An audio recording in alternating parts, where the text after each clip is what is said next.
लाखों तादाद में किसानों ने आकर दिल्ली में धरना करने का मकसद से वो प्रोग्राम लिए थे, मगर मरकज़ी हुकूमत ने उनको ज़बरदस्ती रोक दिया है दिल्ली के पहले। तो वो लोग रोडों पे बैठे हुए हैं।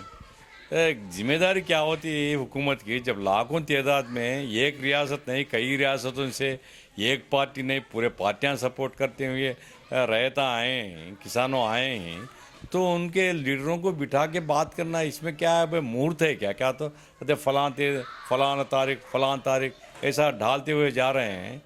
लाखों तादाद में जो सर्दी में लोग बैठे हुए हैं, इंसानियत ने क्या गवर्नमेंट को क्या पूछ रहे हैं? उन्होंने मिनिमम सपोर्ट प्राइस की गारंटी पूछ रहे हैं। मिनिमम सपोर्ट प्राइस असल ऐलान करते हैं कहीं को वो अमल करना बोल के। जब आप ऐलान करते हैं, आप जो ऐलान करते हैं उसको अमल करो बोल के पूछने में क्या गलती है, मुझे समझ में आता नहीं।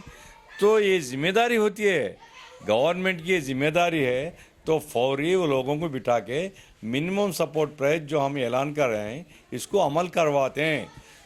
क्योंकि जो नया कानून बना है इसमें सरमायादारों को ये मौका दिया गया कि पूरे मुल्क में कहीं भी उन्हें खरीदी कर सकते हैं। तो क्या करते हैं कारपोरेट हाउसेस अपने फ़ायदे के वास्ते में, मुफाद के वास्ते में अपने एजेंट्स को रख के रेट को गिरा देते हैं, मिनिमम सपोर्ट प्राइस अमल नहीं करते।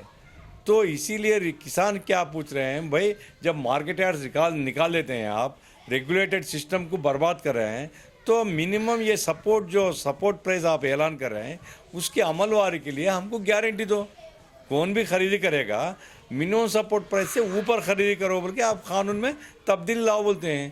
तो इनको अगर ये किसानों के हालात को सुधार करना बोल के मकसद है गवर्नमेंट को है, तो फौरी उन्हें मान लेना, फौरी मान लेके कानून में तब्दीली करना। कौन भी खरीदी करता मिनिमम सपोर्ट प्राइस से ऊपर रहने का एक गारंटी कानून में तब्दीली करा तो हो गया। ये भी करने तैयार नहीं। तो आज मरकज़ी हुकूमत ना वर्करों के मांगे मानती है, ना मजदूरों के मांगे मानती है, ना किसानों के मांगे मानती। ये सरमायादारों की गवर्नमेंट है। सरमायादारों के लिए लूट लेने के लिए उनको लाइसेंस दे रहे हैं, वो लोग लूटते हैं। देखो इतनी कोरोना के बाद आप बोलते हैं कि अगर इकानमी डाउन हो गया, सरमायादारों के मुफाद तो डाउन नहीं हुए।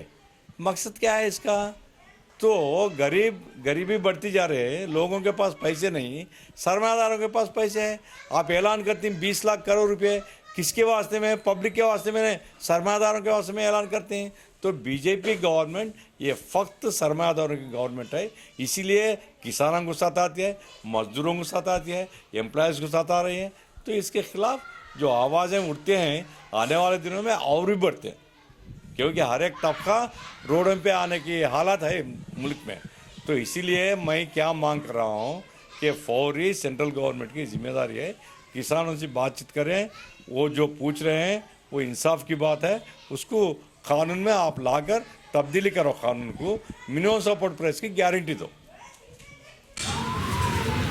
आवाज़ सिटी कमेटी के जानिब से अलहज मरहूम अब्दुल गफूर और खमरुन्निसा बेगम के इमदाद से सोसाइटी की तरफ से और दूसरे 3-4 आदमी की तरफ से हर साल हमें पिछले 12 साल से गरीब बच्चों के यतीम बच्चों के शादियाँ कर रहे हैं। इस साल भी बकरीद में करने वाले थे, मगर कोरोना की तरफ से हमें पोस्टपोन करने को दिसंबर महीने में रखने के वास्ते तय किए गए हैं। इसमें हमें इस साल दिसंबर में 24 तारीख को हमें MS फंक्शन हॉल कल्लूर दरवाज़ा में शादी करने के वास्ते भी तय किया गया है। हज़रात आप सबको गुजारिश है कि कोई भी रंदे गरीब बच्चे और यतीम बच्चे हैं, कोई भी रंदे हमें आगो इधर एप्लीकेशन रख ले सकते हैं। ये महीना लास्ट डेट तो 10 तारीख अंदर तो कौन भी रंदे जो 18 साल पार हुए सुनों को वो एलिजिबल है। ये होने के बाद तो गरीब बच्चों को पूरा शादी करके देती हैं हमें कोई भी रंदे गरीब बच्चे आगे बैठे तो उनको कपड़े 5 जोड़ी कपड़े और मुख्तसर जहेज़ उनको जीने के वास्ते जो काम आता है वो सब भी जहेज़ और पलंग पोश अलमारी बासी औरत बच्चे के लिए मोमे के चांदी के पट्टियाँ, क्या काली पोत का लच्छा, देती हैं और शो के लिए हमें साइकिल, एक वॉच, रिस्ट वॉच, एक सफारी ड्रेस सलाह दी बोल के इस तरफ से हमें सबको इत्तला दे रहे हैं। हजरात, आप सबको गुजारिश है कि जो है कौन भी रहने आके आवाज़ कमेटी घरियाल अस्पताल कन्नूर सिटी में आवाज़ कमेटी ये आवाज़ कमेटी आपको उनके नामा एनरोल कराना वाल को हमें सबको गुजारिश कर रहे हैं। इकबाल हुसैन, आवाज़ सिटी कमेटी सेक्रेटरी। के ऊपर जो हमले हो रहे हैं, ज़्यादती हो रही है, बेहद हो गई। क्योंकि मैं परसों अनंतपुर गया था, वहाँ से कल्याण दुर्गम जाके आया मैं। कल्याण दुर्गम में छापरी बोल के गांव है, वो गांव की एक लड़की साजिदा बेगम, उसको ले जाकर माँ बोलती है कि गैंग रेप हुआ, एक जना रेप करा, मर्डर तो हुई बच्ची, उसको जिंदा जान से मार दिए। पुलिस को जाकर कंप्लेंट करें, 4 दिन तक पुलिस की एक्शन नहीं। 5वें दिन लाश मिले के बाद जब पुलिस बोलती है कि अरे मर्डर हुआ। अब पुलिस इतनी बेकार पुलिस हो गई है कि मुसलमानों में या नहीं तो नूरबाशा कम्युनिटी में क्या बच्ची की मौत को नज़रअंदाज करते हैं, क्या उनकी जिम्मेदारी नहीं? तो साजिदा को इंसाफ होना बोल के अनंतपुर में हम तो मीटिंग रखे, गड़बड़ करके आए वहाँ पे। वहाँ के जिम्मेदारान को भी बोले ही तो ये जुमा के दिन कुछ एजिटेशन करो बोल के।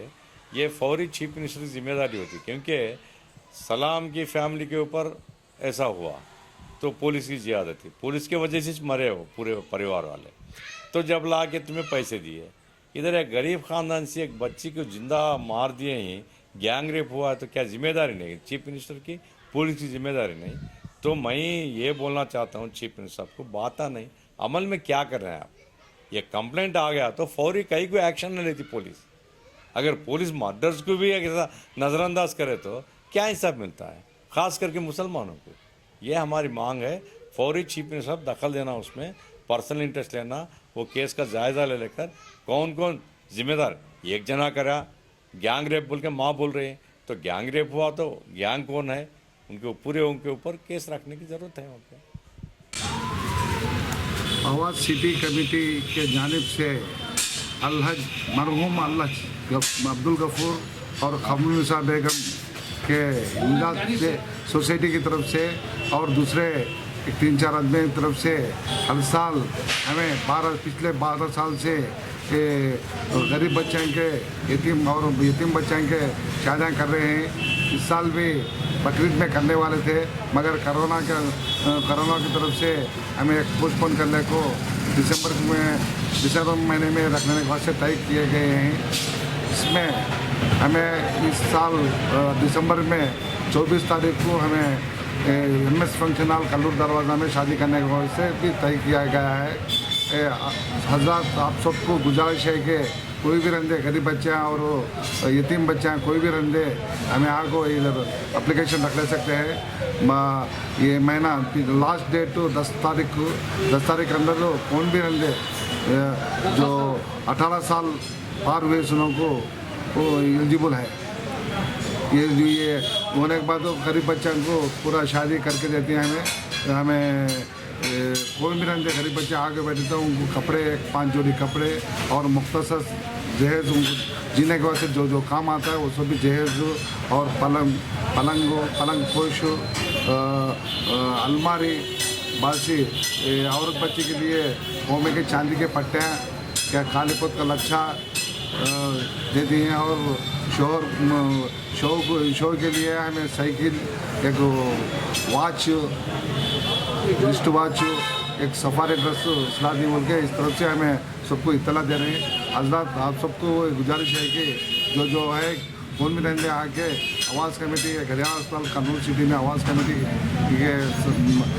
कमेटी आपको उनके नामा एनरोल कराना वाल को हमें सबको गुजारिश कर रहे हैं।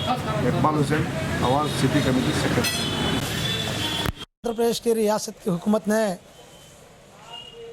अर्बन एरिया में जो भी घरां है वो घरां को पन बढ़ाने के लिए जीवो नंबर 196, 197, 198 3 जीवो ला के आज पूरे अर्बन है सो आवाम के ऊपर बोझ डाल के आज ये हुकूमत ने आवाम के ख़िलाफ़ अपना रूल करती है। क्योंकि इसलिए हमें डिमांड करते हैं कि इमीडिएटली जो भी 3 जीवो हुकूमत ने लाई है वो जीवो को इमीडिएटली फौरी रद्द करना। इसका मेन बोझ कहाँ पड़ रहा बोले तो अब तक कारपोरेशन में नहीं तो विलेजेस में जो भी घर रहता है वो घर के ऊपर पन रहता है। हमारा गवर्नमेंट ने अब जगह के वैल्यू के ऊपर, लैंड वैल्यू के ऊपर आज पन डालने के लिए कोशिश कर रही है। दूसरा, जो भी घर का गलीज पानी नाले को जाता वो नाले को जाने के लिए नाला बनाए तो भी पन देना पड़ रहा है। घर में से कचरा निकाले तो कच्चा कचरे को 1 पन्नो, सूखे कचरे को 1 पन्नो, ऐसा सिर के ऊपर ठोके डाल के आज हुकूमत ने आवाम के खिलाफ ये बोझ डाली है। हमें जगन मोहन रेड्डी साहब को ये बोलते हैं कि क्योंकि इससे पहले चंद्रबाबू नायडू साहब ने जो अर्बन एरिया में जो भी घना है उसके ऊपर बोझ डालने के लिए पन बढ़ाने के जीवो लाया, तो यही लोग जो भी YCP के लोग हैं, जो जगन मोहन रेड्डी साहब है, ये चंद्रबाबू नायडू के खिलाफ पूरे आवाज़ उठा के असेंबली में भी गड़बड़ करें। मगर आज असेंबली चल रही है, मैं जगन मोहन रेड्डी साहब को बोलता हूँ कि सही तुम्हें हमदर्दी वाले रहते हो, अर्बन एरिया पीपल को, स्पेशली मिडिल क्लास पीपल को हमदर्दी रहते हो, इमीडिएटली 3 जीवों को रद्द करना।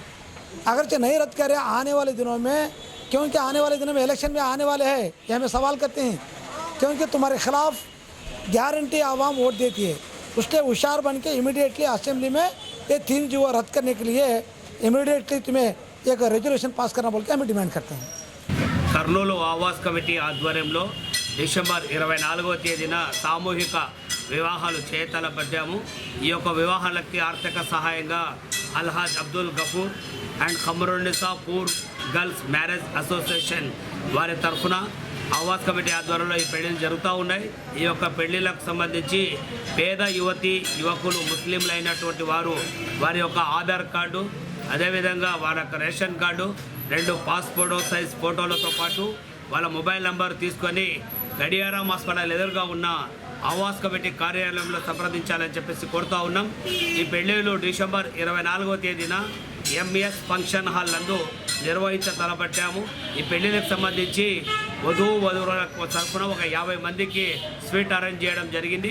అదేవిధంగా 5 జతల బట్టలు, తర్వాత కాళ్ళకు వెండి పట్టీలు, గొంతులో ఒక బంగారపు పుస్తకం ఒకటి ఇస్తారు. అదేవిధంగా అమ్మాయికి సంబంధించి కొంతవరకు జహేజ్ రూపంలో వస్తువులు ఆ రకంగా ప్లేట్లు కానీ, గ్లాసులు కానీ, లోటాలు కానీ, అవసరమైన చెంబులు కానీ ఆ రకంగా ఇవ్వడం అనేది జరుగుతుంది. ఒక రకంగా చెప్పాలంటే స్పాట్లో భార్యాభర్తలు కనుక పక్కన పోయి నివసించడానికి ఏదైతే అవసరమవుతుందో ఆ రకంగా అన్ని రకాల వస్తువులను ఆ రకంగా సమకూరుతున్నాం. కాబట్టి ఈ యొక్క ఆవాజ్ వారు నిర్వహించతలపెట్టిన ఆవాజ్ సామూహిక వివాహాలను పేద యువకులైనటువంటి ముస్లింలందరూ వినియోగించుకోవాలని చెప్పేసి మేము కోరుతా ఉన్నాం. ఈ యొక్క చివరి డేటు డిసెంబర్ 10వ తేదీ లోపల మీరు అప్లై చేసుకోవాలని చెప్పేసి కోరుతా ఉన్నాను.